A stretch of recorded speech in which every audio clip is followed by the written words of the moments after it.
Merci d'avoir accepté cette interview. J'ai une citation, alors j'ai plus l'auteur, mais je mettrai sous la vidéo la personne qui l'a dite.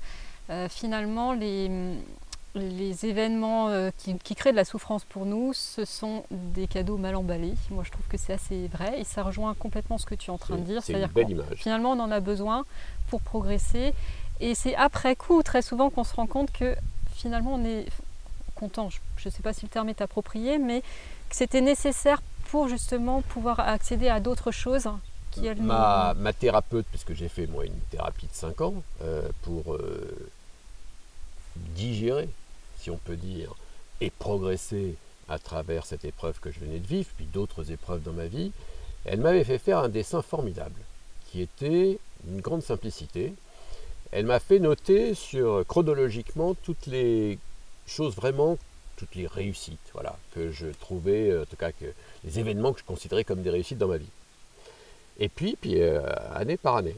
Et puis elle m'a fait aussi dessiner tous les événements que j'ai considérés comme des échecs, des épreuves, des grandes difficultés de ma vie. Et ça fait une sinusoïde. Et elle m'a posé la question, évidemment que j'aurais pu anticiper, qui est: est-ce que vous auriez fait vos réussites sans vos échecs avant? Et j'ai dit non. Je dois admettre que non. Je dois admettre que effectivement, mon premier divorce m'a permis après d'avoir une vie personnelle plus épanouie. Et encore, mon deuxième divorce m'en a encore plus appris sur moi. Ma faillite, je ne l'aurais pas faite sans... c'est par ma faillite que j'ai pu faire mon rebond, etc. Mais voilà, et je me suis rendu compte qu'en réalité, chaque épreuve de ma vie, et je l'ai entendu chez beaucoup d'entrepreneurs que nous accompagnons, a été un tremplin, un ressort. Voilà. Mais on peut aussi ne rien faire de ces échecs. C'est-à-dire que je ne voudrais pas qu'on croie que c'est automatique. Si on veut en faire un ressort, un tremplin vers la réussite, il faut le travailler. À nouveau, pas le mettre sous le tapis, mais le travailler, donc accepter de le regarder, accepter aussi de se remettre en cause. C'est-à-dire notre part de responsabilité, ce qu'on disait tout à l'heure, accepter d'avoir un tiers qui nous questionne intelligemment et de manière bienveillante. Voilà, c'est un vrai boulot. Et honnêtement, c'est un boulot que instinctivement, naturellement, on n'a pas envie de faire. Parce que c'est gênant. On va gratter un domaine qui nous fait pas du bien.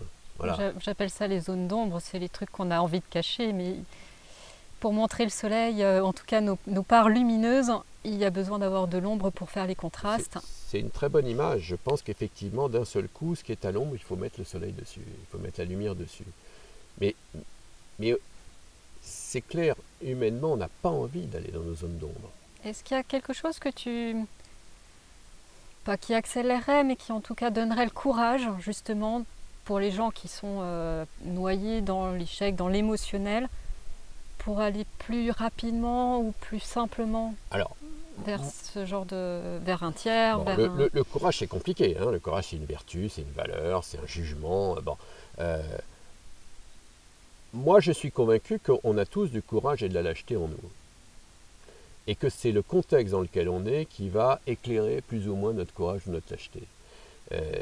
C'est vrai que si le contexte culturel de l'échec entrepreneurial, puisqu'on parle de celui-là, en France, change, comme je l'ai connu aux États-Unis, où on me reprochait de ne pas avoir échoué. Il me manquait des galons à mon costume, il me manquait des cicatrices. Donc j'étais pas crédible parce que je n'avais pas échoué. En France, par contre, quand j'ai échoué, j'ai bien senti que le regard extérieur, et puis je ne l'ai pas que senti, je l'ai vérifié, était un regard pénalisant. Donc je passais d'une culture américaine où on me disait c'est un signe d'apprentissage et d'expérience, à une culture française où on me disait l'échec c'est un signe d'incompétence. Bon. C'est vrai que si ce contexte culturel change, ça va libérer le courage des individus de s'attaquer à ce type d'échec. De même que si on prend le divorce était vécu il y a encore 50 ans comme vraiment quelque chose de compliqué, forcément la faute de quelqu'un. Bon, le contexte culturel a tellement changé qu'aujourd'hui, au-delà de banaliser, on peut parler de son divorce. On peut le travailler, on peut le regarder. Donc on peut avoir du courage vis-à-vis de ce type de processus. A contrario, plus ça sera tabou, plus on ira vers la lâcheté, plus on va réveiller la lâcheté des individus.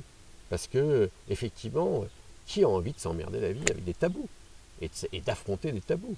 Bon, donc voilà, en dehors de... Donc je pense que le contexte culturel dans lequel nous sommes, et qui est un contexte collectif, qui nous préoccupe tous, puisque c'est le contexte qu'on va proposer à nos enfants, c'est un contexte qui doit se libérer et se dire que l'échec fait partie de la vie, en tout cas l'épreuve qu'on va juger comme un échec, ça fait partie de la vie, c'est peut-être une occasion extraordinaire de grandir et qu'il ne faut pas la rater.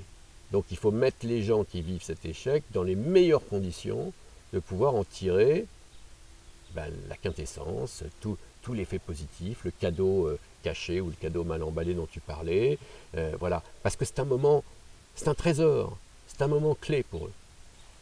Merci beaucoup Philippe d'avoir répondu à toutes les questions.